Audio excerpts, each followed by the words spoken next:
Speaking about young people and what Voters of Tomorrow is doing, there was a recent poll that came out. I think that really Mhm. shows the shift in this country. I think something that you guys have probably been seeing on the ground as well. Want to show our viewers this poll.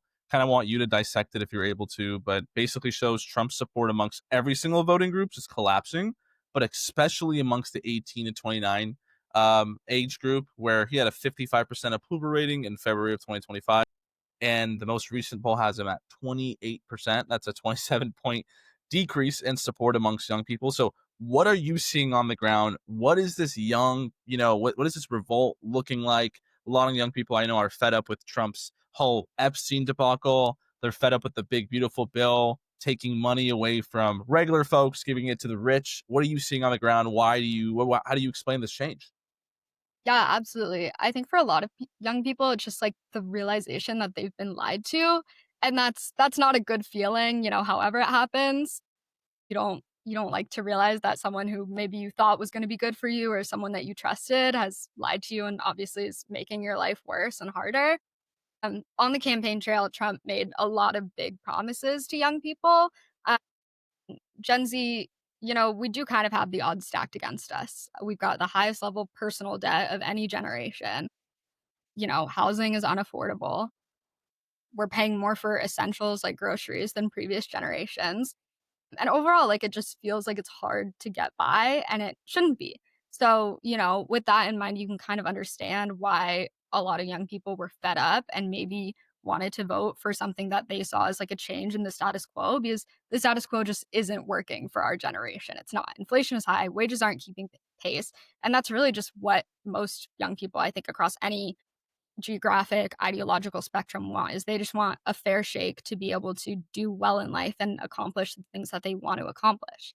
So they voted for Trump thinking that he was the guy who's going to shake things up and do this for them, make gas and groceries cheaper, make housing more affordable, whatever. But then when he got in office, he just absolutely didn't follow through and in many cases did the opposite.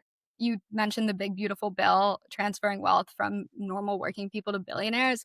It also transfers wealth from young to older Americans. And I think a lot of young people realize too that some of these older generations, like, again, have just had so many opportunities that we haven't had to build wealth, to buy a house, and then build more wealth off of that. The big beautiful bill, I think it's like the average high income 70-year-old is going to gain like over 100,000 extra dollars because of tax credits in the big beautiful bill, while it's stripping wealth and resources away from young people. Like, what wealth? I'm sorry. Like, what, when our Yeah. generation already like has not had the chance to build wealth, buy a home, do all these things, he's actively making it worse. And so I think a lot of young people are just realizing that, yeah, they were lied to, and it's not your fault. I get it. I really do. I don't blame you. I understand wanting a better life and wanting to see things change. And I'm genuinely sorry that that's not what people have gotten. And that's what they thought they voted for. Yeah, and Katie, you brought up some of the specific issues that you've seen. I think I've seen young people care about lately. Housing, just the cost of living, being able to build wealth, starting a family. How much more difficult is that now? I know we touched on this, and you said that Trump isn't really doing much about it. What is the average? What are some solutions that you think we can introduce into the political realm that young people can be on board with? What are you hearing from voters across the country about the specific issues they're concerned about? Yeah. So Voters of Tomorrow conducts polling sometimes, more so like during election seasons. And when we did polling most recently in 2024, before the 2024 election, we found that the things that young people care about the most are jobs in the economy, healthcare, and climate, actually, the environment. And I think that you might be saying, like, "Climate, the environment, what?" Like, that's, but it really does tie into so many things. I think too, we saw such a big outcry over the proposal to sell off public lands. Um, so the environment isn't just about climate change, although it is, it's also about preserving our green spaces and our national parks, which are suffering right now because of Trump's funding cuts, and just making sure that we can all go and enjoy, like, the natural beauty of our country, and Trump's messing that up. Like, it's just these basic needs and, like, wants that young people have and young people deserve. We deserve to be able to afford rent. We deserve to be able to build wealth and one day buy a house. We deserve to be able to go outside and enjoy our waters and our mountains without having those lands sold. And so that provision was actually stripped from the bill, which I think was a huge victory and just like a testament to the fact that like young people and our voices do matter and have power. And like when there's enough outrage about something, not always, but sometimes they'll listen because they know that it's politically toxic for them to sell off our national parks or our Yeah. public land.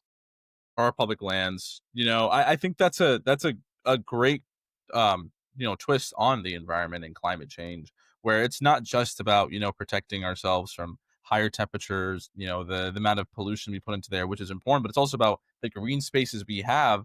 I think something that our generation loves maybe more than other generations is going to our national parks. I have a lot of friends that like take road trips to them, and we really value it because we're seeing them become, we're seeing less green spaces, we're seeing more pollution, we're seeing just so many effects on the environment. So I also did see that outcry by young people across this country about the bill just to privatize so much federal land. It was like an obscene amount too.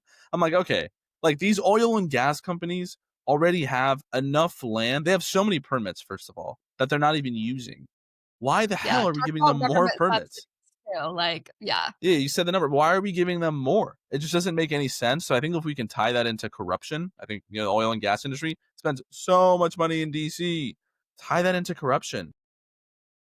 Yeah, and same, a lot of the actions Trump's taken on energy is just, like, taking away credits for clean energy that, like, reduced everyone's utility pretty much when clean energy goes into the mix and it costs less, and just because of some weird, like, ideological beef that he has against clean energy saying, "No, your utilities are gonna go up because it's woke." Like, what? Nobody cares if, like, their power is coming from oil or I mean, environmentalists care Or if it's clean energy. nuclear. Yeah. Yeah, but most people just want their utility bill to be cheap, and because of some weird, like, ideological thing, Trump said, "Nope, actually, everyone's is gonna go up because clean energy is woke."